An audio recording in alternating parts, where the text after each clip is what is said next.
the heart of Yorkshire, our health service is hard at work. Hello, Barnsley Casualty. Help him! Just relax, mate. Ow, ow, ow, ow. A dedicated team. You're strong. You're the first person to say that. Oh, there we go. Working 24 hours a day, 7 days a week. We've run away. I think I've just about got it cracked, this job. Ready for anything Don't swear. What are you swearing for? and everything. Somebody swear. I'm getting up at 8 on. Well, you're stuck with me now. Wow. I know. I'm down, boys. Look at you, look at you. Any pain at all? No. Facing life Back from the moon. and death. Trauma and tears. Supporting each other through the toughest shifts. I just need the use of a cubicle. I'm not coming home and it's not being warm. It's a tiny bit. Oh, lovely. It's like champagne. Baptism of fire into Barnsley, isn't it? This is Barnsley Casualty 24/7. God bless the NHS.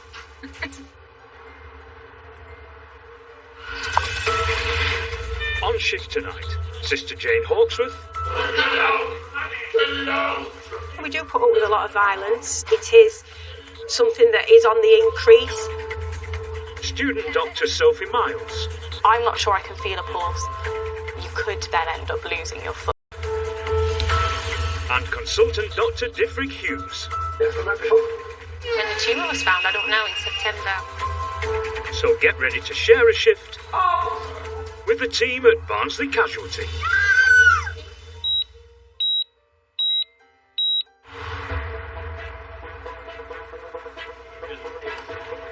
Danielle! It's just 2 hours into Sister Jane's 12-hour shift. Are you Danielle? Take a seat in cubicle 4 for me, love. The waiting rooms are packed. The cubicles are full. Are you on your own on ambulances? Yeah. If you need a hand, let me know. And the paramedics keep bringing in more patients. Since COVID, the waiting times are incredible now. I mean, if you're on a ward, you physically cannot take any more patients than what beds you've got. I always think it's hard in A&E because there are always patients coming.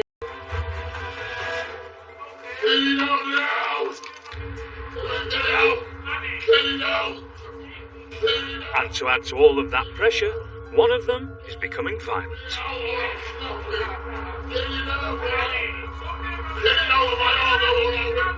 In the commotion, healthcare assistant Kerry gets kicked in the stomach. She heads to a cubicle to get checked over.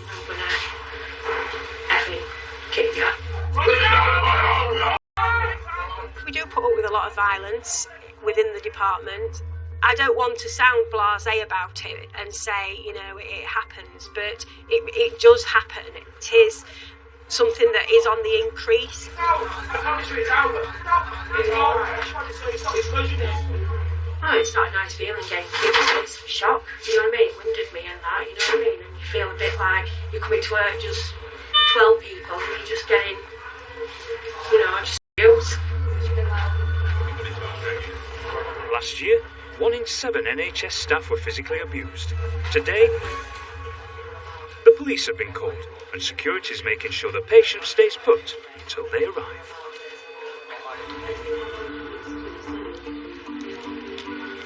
There you go, my darling. Take those. But the department is still full of patients who need treating. It's adding to the pressure for student Dr. Sophie because today is her first shift.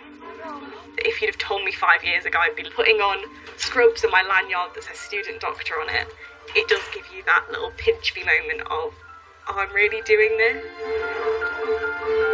There's no time for her to settle in.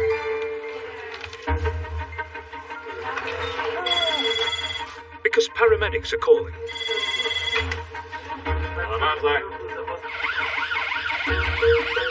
They're rushing in a 70-year-old patient with severe stomach pains and critically low blood pressure. Hello there, sir. I'm Sarah. I'm one of the doctors. This is Ian. This is Sophie, one of our medical students. Hi, We're just going to get you sorted on this bed. And then we'll find out what's been going on, all right? The young student is assisting Dr. Sarah Brown. The first thing they need to do is to get Ian's vitals from the paramedic. I've given him 300 ml of fluid and it's now 72/42. I thought it should do with anything. Yeah. Apart from food, have we had anything else with you? 10 gram of pine plus stuff. So when I first saw Ian, he looked unwell. I don't even know how to explain the feeling. It is just like a primal gut feeling that comes over you of, this is an unwell person. Ian has a complicated medical history, but it's not the stomach pain that is worrying the medics. It's his dangerously low blood pressure. We're just been hearing the paramedics coming on. Alright, I'm going to get you all lined up on 12 monitor. To not only your heart rate and your blood pressure and things, alright. And then I'll just need to pop a line in your arm and take some blood tests. That's medical. Yeah, we'll get you some pain relief, don't worry. How? We can. What have you had some paracetamol today? Okay. Oh yeah, a few hours ago. Finding the right pain relief is not High enough pressure, it's not circulating the oxygen, everything you need around your body to your vital organs. I'm going to take this off and Sophie's just going to squeeze your arm for you, right? You're going to realise how strong I am, or lack. Sorry, honey. So that... You're strong. You're the first person to say that, so I'll take it. If they can't find a usable vein, they can't inject fluids to increase the pressure, nor can they take a blood sample to find out what's causing the pain. Right, well, there is one there. So I'll see if we can get into it. Right, then, the good news, we've got all the blood that we need. The bad news is that this cannula isn't going to be any use, because it's gone into your artery, not into the vein, so we're not going to be able to put anything into it. Alright. They're going to have to try to find another vein. Right, can you straighten this arm out for us then, Ian? Just turn it out for me if you can. I can feel that. Is that alright? Squeeze it. Oh, sorry. It's still not working. Advanced clinical practitioner is their last hope. Have a well, see what you can find. Did you strain your arm out? You're pulsing. Yeah. You okay? Yeah. I'm no expert, but I don't like this situation. Something needs to happen to make this man better.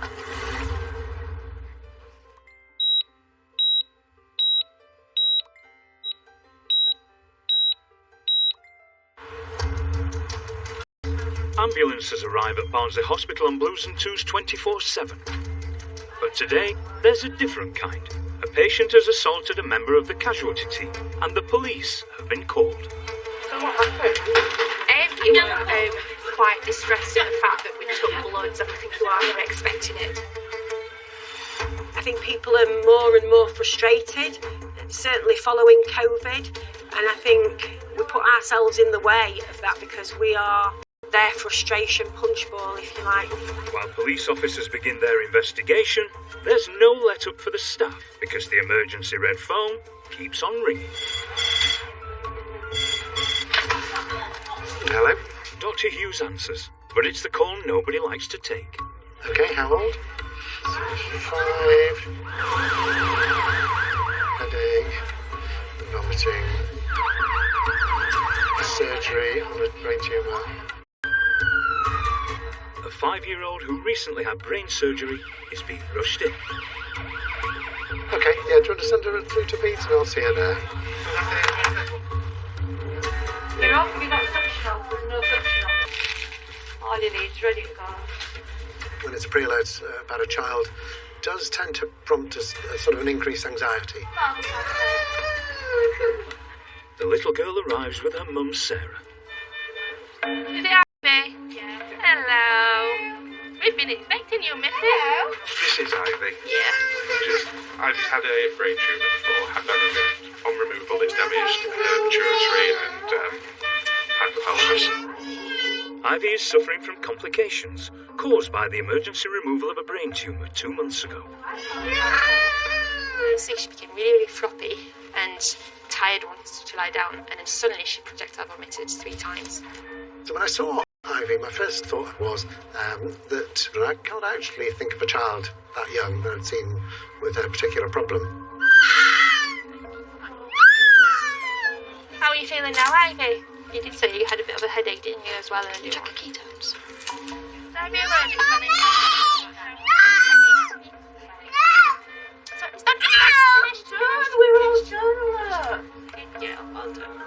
The team must check all of Ivy's vitals. It's is traumatic for her to be back in the same hospital where they discovered her tumour. Because obviously before the tumour was found, there were the symptoms. She was having headaches and then projectile vomiting. Ivy, how about your headache? Good girl. Well done. Brilliant. Does that hurt? It's alright. I'm not, but I just need to do it very quickly. With Ivy's medical history, No worries, I'm just going to speak to the doctor now. the whole team is on high alert. Close your arm now. That's it. Good Good girl. girl. Well done.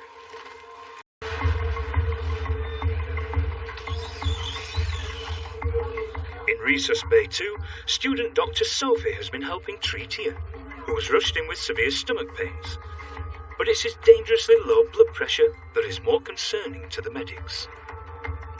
If your blood pressure drops, the first thing that we're going to want to do is get IV access so that we can give some fluid or blood. But if you've not got much blood pressure, your veins have probably also gone hiding.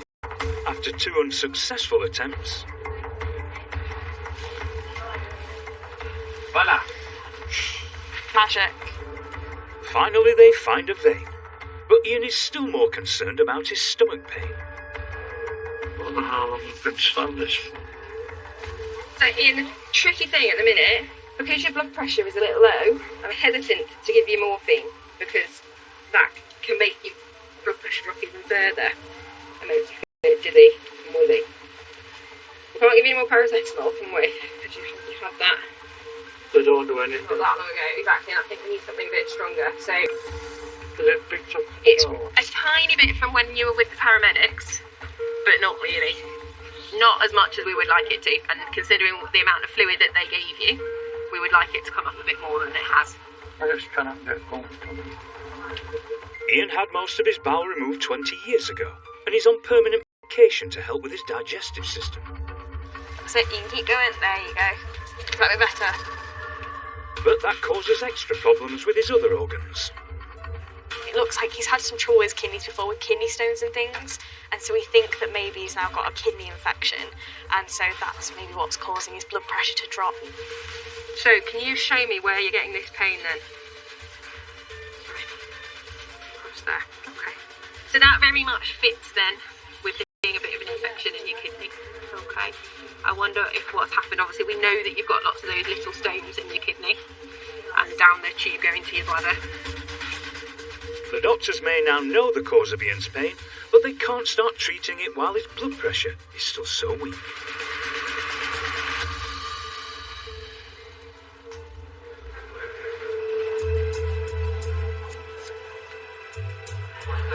Police are in the hub taking witness statements in case healthcare assistant Kerry wants to press charges after being kicked in the stomach by a patient.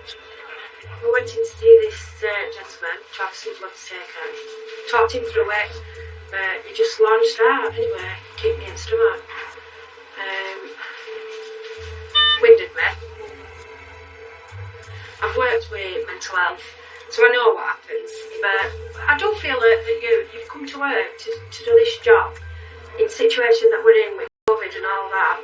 You go home at the end of the day thinking, that were a pretty crap day, you know what I mean? But yeah, you don't feel hurt, but you just get on with it. After the patient calmed down, he didn't require further treatment and was discharged. I've just signed a statement saying I'm not putting the press charges anymore. But it's just my job, and I love doing my job. So,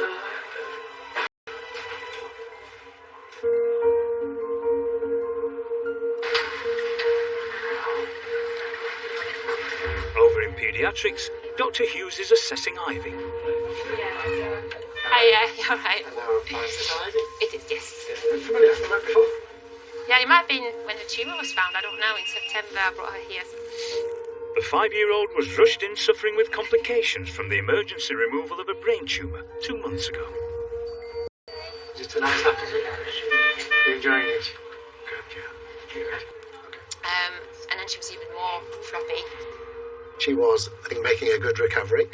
But in removing the brain tumour, it's inevitable that structures around the tumour undergo some damage if they're part of the tumour. And that leaves some big problems. Hi, I'm Sylvia, Pete's registrar. Can I ask you about Ivy?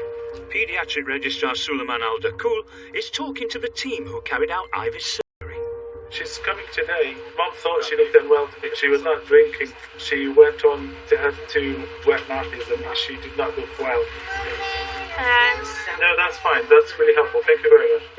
It might have saved her life then, but she's still in constant danger. Right. Her brain stopped producing some vital hormones that she needs to cope with stress and illness. And because she's lacking the ability to produce these hormones now, and every time she gets ill, she really needs to attend hospital straight away to have these replacements. But I'm sure it'll be fine. It can be really serious. Patients who go into crisis and they don't get the replacement hormone they need, it could be fatal. Hi, I'm Sullivan, I'm children's doctor. Okay.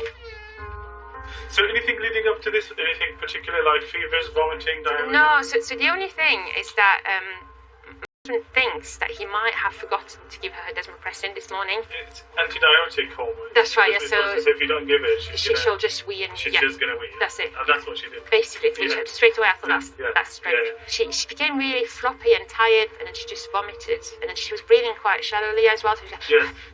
like that. So last time when this happened, which was about 3 weeks ago, I think, Yes. our endocrine doctor said, "Oh no, you have to go to hospital." Yeah.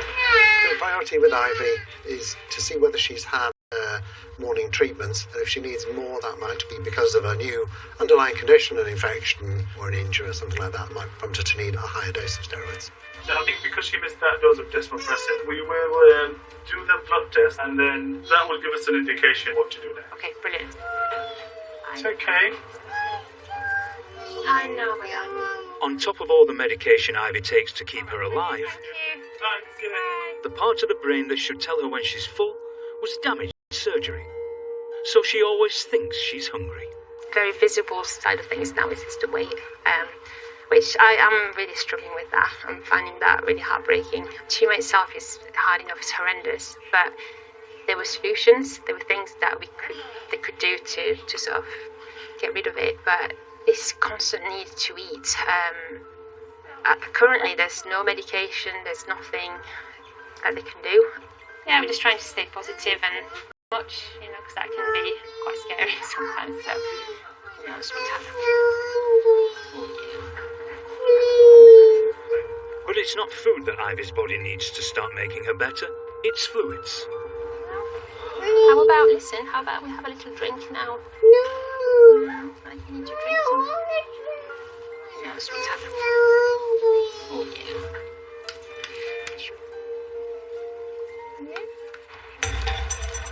Bring it back to me, I drink my own ECGs. Oh, can somebody get me an obs machine? For Sister Jane, the attack this morning is a reminder of how tough the Barnsley Casualty team has to be these days. I think you have to work here to appreciate how that is. Do you take any regular medication for anything? We have worked on adrenaline for 2 years, pretty much.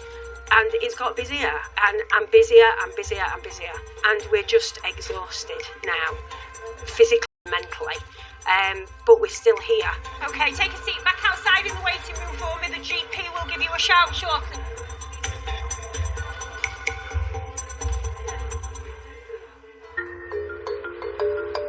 As if the department isn't busy enough with new patients arriving, there's been another accident involving someone who was already here.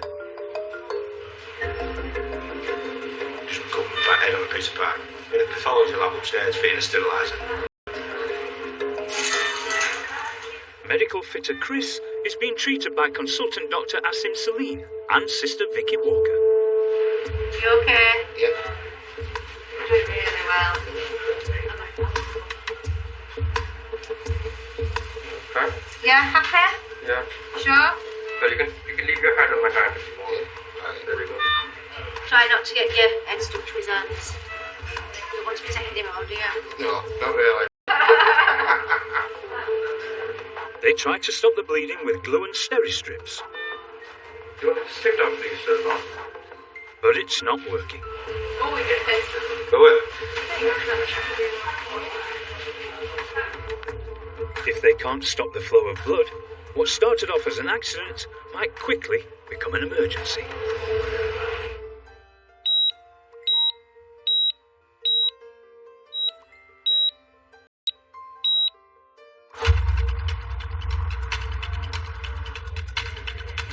problem today, love?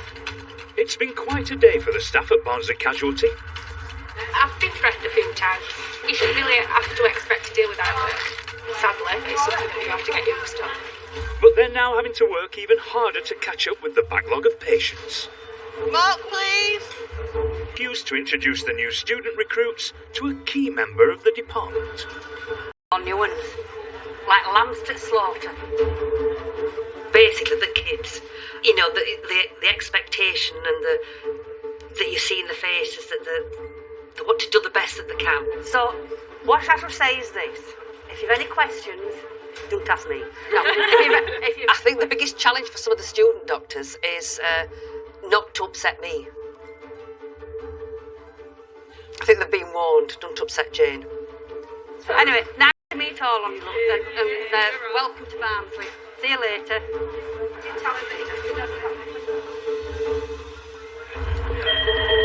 The red phone is ringing again. Hello, Barnsley. Another emergency patient is on the way. A 34-year-old woman is being rushed in after falling down the stairs in her new home.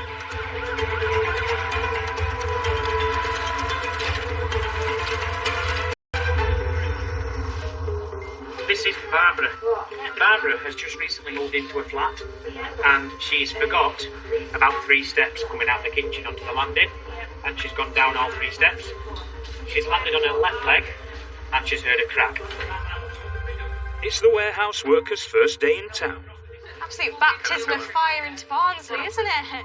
But it's also the first time student Dr. Sophie has experienced having to triage on the ambulance corridor. Push yourself over, my love. Decisions that are so critical to the next steps for a patient, I'm definitely still learning how to be confident in those decisions. The rookie needs to help Sister Emma Upperdine assess whether Barbara's care is classed as level 1 immediate, level 4 standard, or somewhere in between. This might be a little bit sore, yeah, 'cause I've got to push on it again. But you tell me if you need me to stop, okay? Oh, I feel great. Is that sore, yeah? Is it okay? Yeah. Just trying to make sure we can still feel your pulse going through it, yeah? To make sure there's plenty of blood. Get into your toes and everything. The young student doctor is struggling to find a pulse. I just have a little feel of your wrist at the same time. Just so I can feel, because I can feel this pulse and that one, okay? So I think there is that element in the back of your mind of, I'm not sure I can feel a pulse. If there's no pulse, something needs to happen quite quickly.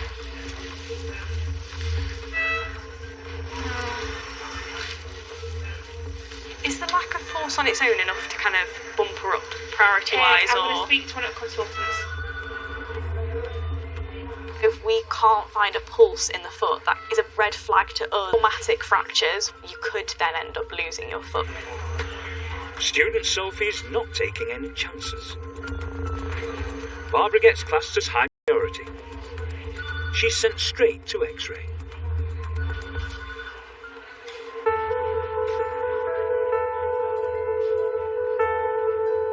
In paediatrics, Dr. Alda Cool is updating consultant Hughes about 5-year-old Ivy. You're feeling a bit tired, Ivy? Yes, do you want to lay down on this bed? She's missed some vital medication and is in danger of dehydrating because she's not drinking anything. It's a really complicated matter for Ivy and for her parents to deal with, and for any parents of a child with a kind of significant brain problem. Daddy will come in soon, I'm sure. Okay? After 4 surgeries on her brain and countless follow-up appointments, Ivy's had her fill of hospital visits. Well, we've just got to wait for these blood tests and the results to come back, and then hopefully it's all fine. Yeah, that's it, but then they have to send it to a place, a lab, and then they look at the blood. And then if it's all fine, then they'll say, yeah, you can go home. Ivy's mum is great, and parents rise to those occasions amazingly. Or they might say, well, actually, we need to keep you in for a bit. But I'm sure it'll be fine. Don't worry too much. You don't want to stay in? But Ivy's going to be disappointed. Yeah. Dr. Alda Cool has been speaking to her Sheffield doctors again. So she has to stay because she will need intravenous fluid that help her deal with stress. Because her blood showed that she's slightly on the dry side, she's not been drinking enough. So until she's tolerating oral fluids, can't really discharge them. So they need to be almost back to normal. Oh, let's make sure that you're okay, don't we? Hello, it's me again. Right, so we had most of the bloods back. Okay. So it showed basically she's a bit dry. Dehydrated, yeah. Dehydrated. Yeah. When you are dehydrated, heart rate goes up. Right. So it beats faster. Okay. And therefore she will need fluids. Right. She's not drinking enough orally. No. And she will need intravenous hydrocortisone as well. Okay. The only way to make sure Ivy gets the fluid she needs is to insert a cannula. But a small child means a smaller vein. I know this is all stressful because she's been through this many times. And the more times that vein has been used, the more difficult it becomes. Just get the truth. The doctor calls for backup. Squeeze my fingers. Why don't you squeeze my fingers like this? Yeah. I know, it's not very nice. Look at the fish. So well. Well done.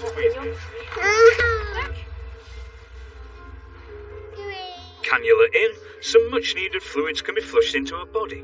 But Ivy still doesn't know that she'll be staying overnight. Your bedroom. We'll go back and sit down, Ivy. Okay.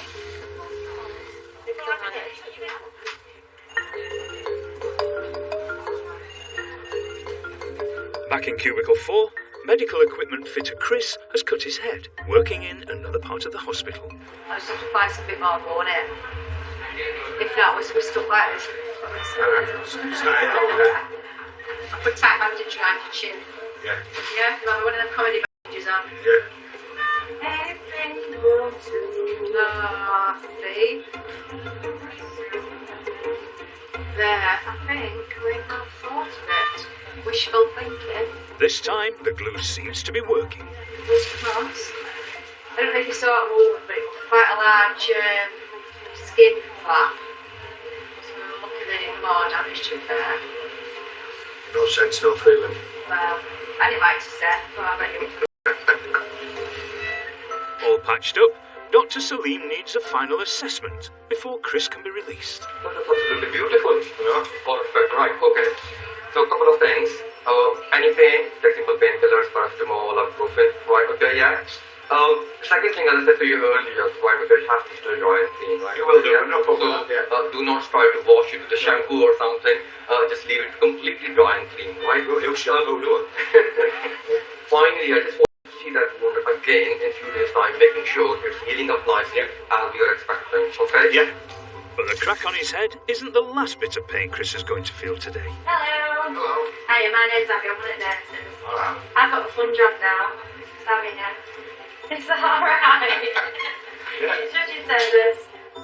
Chris is keen to get straight back to work, but at least he won't have far to travel for his checkup in 2 days' time. Thank you. See you later.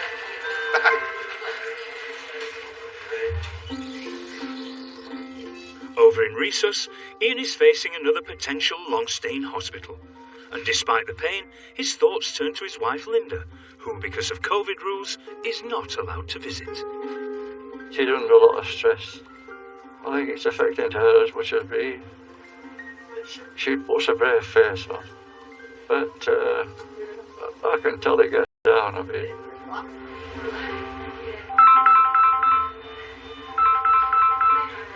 So you're stopping in Barnsley then? Yeah, for now. Okay, you'll take care and don't get too stressed. Bye. Bye.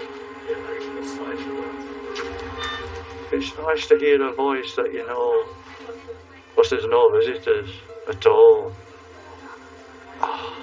There's some good news for Ian.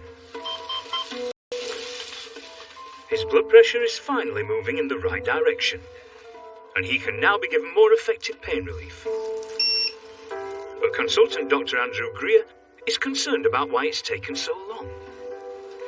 We're going to get our critical care doctors to see if your blood pressure is a little bit on the sort of worryingly low side. Who are the critical care doctors then? So critical care doctors are those that work in intensive care. So sometimes patients with quite low blood pressure need a closer monitoring.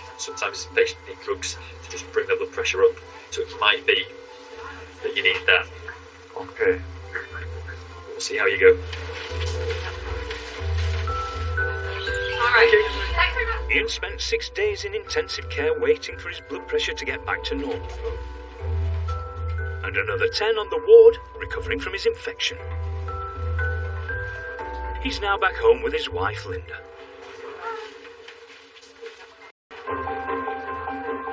Over in the hub, it's not just student Dr. Sophie's first day as a doctor. It's a first for her whole family too. There's no doctors that lived on my estate. The doctor was the person that you dressed up to go and see. So she's desperate to make a good impression. My parents have done absolutely everything for me since before I knew I wanted to do medicine. I do it for me, but I want to make them proud.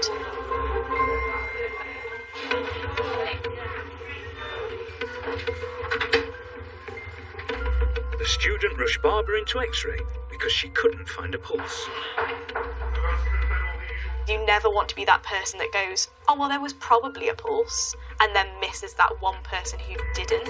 Sophie was concerned that when the ankle bone shattered, it might also damage some vital blood vessels. I'll lift your ankle, and I'm going to get my colleague to pull this out, okay? Oh, sorry. Oh. I'm very sorry, Barbara. Fortunately, I have to lift it quite up. Being a medical student, we're still gaining experience of what pain looks like in a clinical setting rather than out of a textbook. Learning to apply all of the theory of medicine is definitely a learning curve. It's clear that Barbara's pain is getting worse. Oh, no. That's all right. Just do what you can manage. We're going to need one more picture. Let's try and take some deep breaths. Right, let's put this back on. Done really well. But also have a chat with you about what the next steps are. Okay. It's been a traumatic time for Barbara, who now has to wait to find out just how bad her injury is. For me, it's a hard situation because I can't go to work. Problem when I can work, I don't have money, and I must pay for house, gas, and rent. I'm scared, and I feel pain, and I'm a little bit dizzy. Too much everything, you know.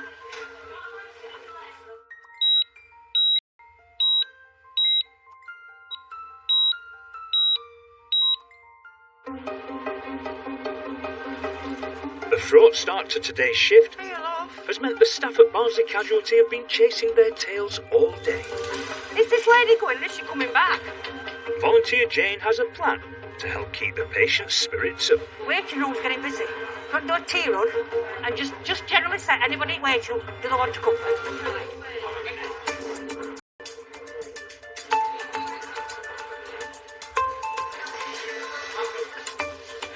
In the hub, student Dr. Sophie is looking at her patient's ankle X-ray.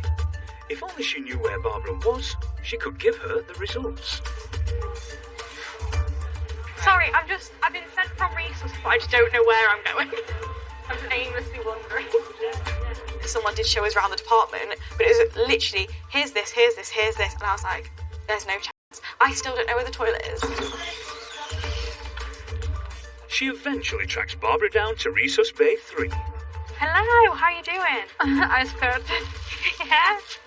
I've just seen your X-ray, so you can see where both parts of your ankle have completely moved a little bit. Bless you. I can imagine it's very sore. Did not require all my medical learning to see that one, bless you. There is some good news. There's no damage to Barbara's foot other than the broken ankle. The young medic will now shadow Dr. Charlie Player as he realigns the bones. Just going to do a gentle pull, and then we're going to wrap it up. Okay. All right, look. But it won't feel gentle to Barbara, so she's given the strongest possible pain relief inhaler. If you breathe in and out through there, it's a bit strong. I don't smoke. So it's going to help with your pain. It's strong. The pain relief that can be inhaled is something that I hadn't seen before, but it's a great way of giving pain relief quite quickly. Well done. No, it's probably just one on the heel and then one on the foot. Well done. Really well, Barbara. Right, Barbara. You just keep puffing away. You hold my hand. It shouldn't hurt, but you can squeeze it if it does, okay? Tiny bit. This means we don't need to sedate people as well. As you can see, it gives her a lot of pain relief. Yeah. Well done, Barbara. Doing great.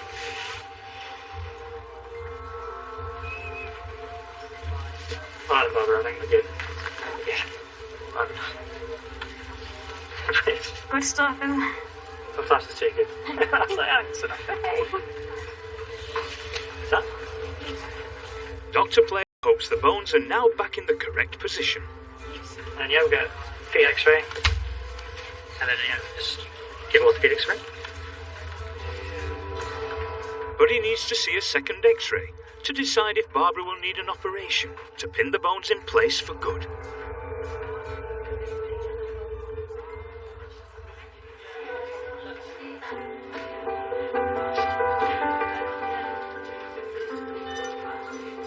Over pediatrics, Want to give me your blue pen, Ivy, and then I can put it in the bag? 5-year-old Ivy is looking brighter after another day spent in ambulances and hospital rooms. Her fluid intake needs to be monitored overnight, so Mum Sarah is getting them ready to go up to the ward. Yeah. I also get tired. The trouble is, Ivy thinks she's going home. We're going to go upstairs soon. Have a nice sleep. We're going to go upstairs on the called a ward, and there's lots of nice beds, and I'm going to sleep with you upstairs. Yeah. Okay. So, you want to go home? Yeah. I know, sweetheart. Hopefully it's just one night. Just one night, okay? Please, Mother. Are we going to go for a sleepover with Mum? Yeah. Eventually they head off to the ward, where it took 2 nights before Ivy was well enough to go home. So far, she hasn't had to come back into hospital again.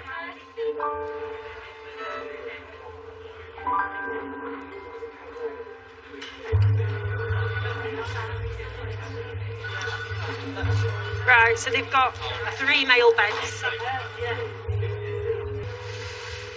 Warehouse worker Barbara is on her way back to radiography. When it's okay, I don't need operation. When it's not okay, I will need operation. I hope so, not. She's hoping the second X-ray will show there's no need for an operation to pin the bones in place, which will require a lengthy recuperation. Okay, just turn the answer.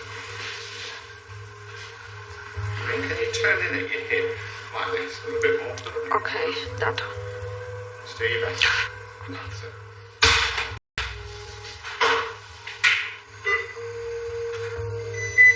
There we go. Thank you.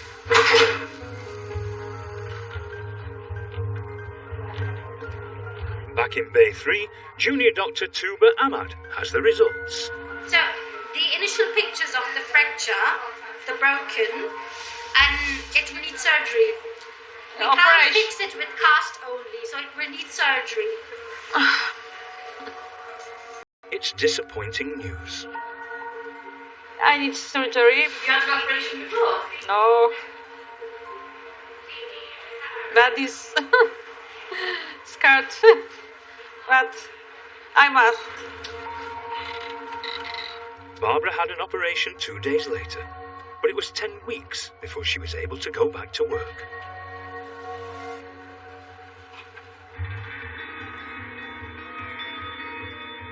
It's the end of a difficult shift for the staff at Barnsley Casualty. I feel alright now. Well, I've got 2 days off, so I might have a nice bath and just chill out. There's not really else you can do, is there?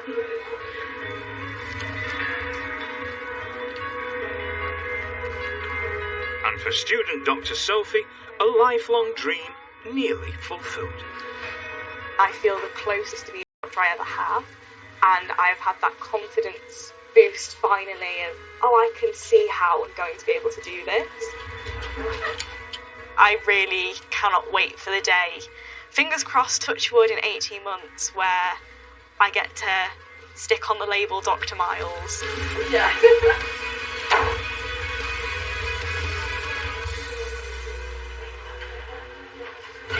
Next time on Casualty 24/7. So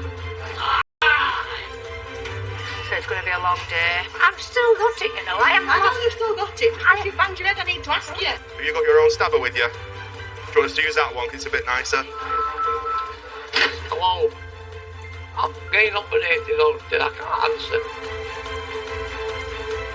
Casualty that literally started a military coup to blacking out backstage after a few too many sherbets. We reveal Eurovision secrets and scandals at 8. Next on You Tonight, a rescue mission to cut free a man trapped in his car after a collision. In Ambulance, Code Red.